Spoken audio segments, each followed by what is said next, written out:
Hey guys, Phil here at Woods Tree Farm. Thanks for checking us out today. It is middle of February and everything is muddy. We just got two ice storms, kind of back to back, a few days apart. It's now above freezing, so everything's turned to mud, and there's not a lot of work going on around the farm, so I don't have much to share with you regards to what's happening around here. But I figured I'd do a video sharing some thoughts about what we do different around our property if we were to start over. And this is a common question that I get. Recently I've done a couple little consulting sessions with some startup Christmas tree farms, and obviously they found us through the videos, and they wanted to, get some insight from me, having started the farm and being a couple years into it. But anyway, it's a common question that I've gotten through the YouTube channel. People have emailed me this question more than once, and then it came up again on these consulting calls. So I figured it would be a good one to do a video for and share with you guys. So what I've got here for you are a handful of things that if we were to do this over again, that we would do different. And my first two here relate to site selection and property selection. So if you are buying a property to start a Christmas tree farm, which many people out there are, you go through the buying process and you evaluate a number of different properties, and there are some things that you might want to keep an eye out for as you do that. And as it relates to our property here, we have some challenges the way that we're set up. I mean, our property is gorgeous. When you come in from the hill behind the camera, and as soon as you crest that hill, you can see this pond behind me, and then the tree field on the other side. That's really what sold us on this property, is the view.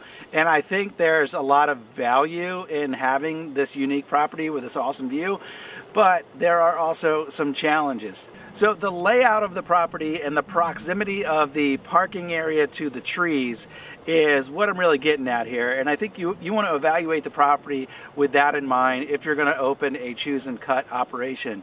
So you want your customers to be able to get close to your retail area, and you want your customers to be able to get close to where the trees are.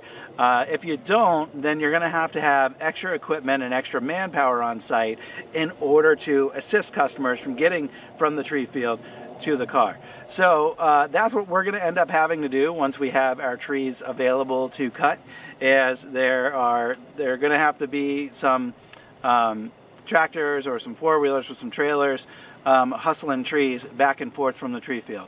It's not the end of the world, and it's not like it's that far of a walk. It's a couple hundred yards for people, but if the weather's not that great, I think that's really going to be kind of a turnoff for some people, is having to march as far as they do on our property from the parking area all the way down there. My second big thing about site selection, if you're shopping for property to start a Christmas tree farm, think about paying a little bit more up front to get a property that already has farm structures on it. We bought this property, it was pretty much naked. There were no improvements here at all. There was a short driveway up front, so we even had to we had to lengthen our driveway down into the property so we can get equipment in and out. And we have no other facilities here, and that has been a challenge at times and an inconvenience at other times. And we still have not put up a large structure, so we still have a lot of equipment that's just sitting out unprotected.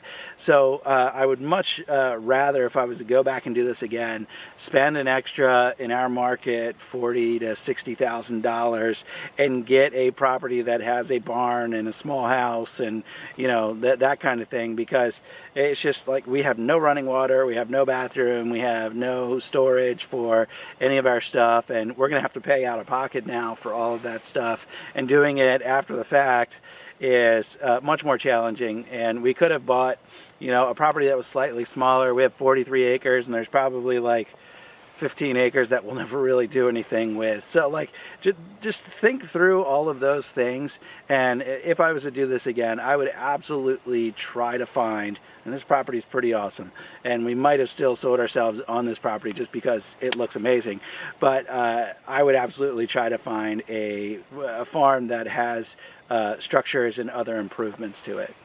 The next thing that I would do different is the layout of our trees. Our first year, we got in a couple different varieties of trees, 4 or 5 different varieties of trees, and largely because we wanted to see what will grow in this area.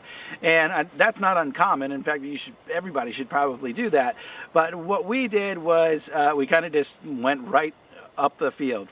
We started just on the other side of the pond, and our first few rows were pines, and then we moved into the Canaan firs, and then we moved into the concolor firs, and then we moved into the Norway spruce, and we had like 4 to 6 rows of each, and that's just how we laid it all out. What I'd like to do is, do that a little bit differently, and we're moving in that direction with future plantings, is try to have larger blocks of the same variety of tree, and that way you can, go about treating all of those trees the same. As it sits right now, we have 3 or 4 rows of cananes, and then we have 3 or 4 rows of concolors. Both of those trees, I've just recently found out, actually prefer like a different pH level in the soil, and when they're that close together, it's going to be really hard to manage that long term. So anyway, that's something that we're dealing with. I mentioned pH just a second ago, and that kind of rolls right into the next thing that I would have liked to do differently if we were to do this again. And that's, I don't think starting out, especially if you don't have much of an agriculture background like we do, you really can't learn, or you can't know too much about soil characteristics, nutrients, and all that kind of stuff, and pH level, and how that impacts the tree's ability to take up nutrients, and all of that. Anyway, there's a lot to know related to soil science and how plants take up nutrients. I still am just scratching the surface in what I know, but I know enough now that I know I should have known more when I started, and that's something that I would say, talk to a lot of different farmers, talk to an extension agent, talk to the universities that have Christmas tree programs, and get some feedback and some additional resources to have a better understanding of what your soil type is and what your nutrients are. Do your soil samples, get a couple different perspective on what your soil analysis results are saying and what that means for your treatment plan, for adding nutrients or other amendments to the soil. So anyway, there's a lot to unpack there, and I could dedicate an entire video, probably a couple videos, on what we've learned and what we're dealing with our soil here. So that is directly related to, I think, a lot of the losses that we've had in the last 2 years. Yes, we've had some challenging weather too. We had a really big drought our first year. Our second year, we had a little mini drought in the middle of the summer, and then we had like 14 inches of rain in September. So like it was way too wet or way too dry. But I do think if we had our soil straight, we would have had much better survivability.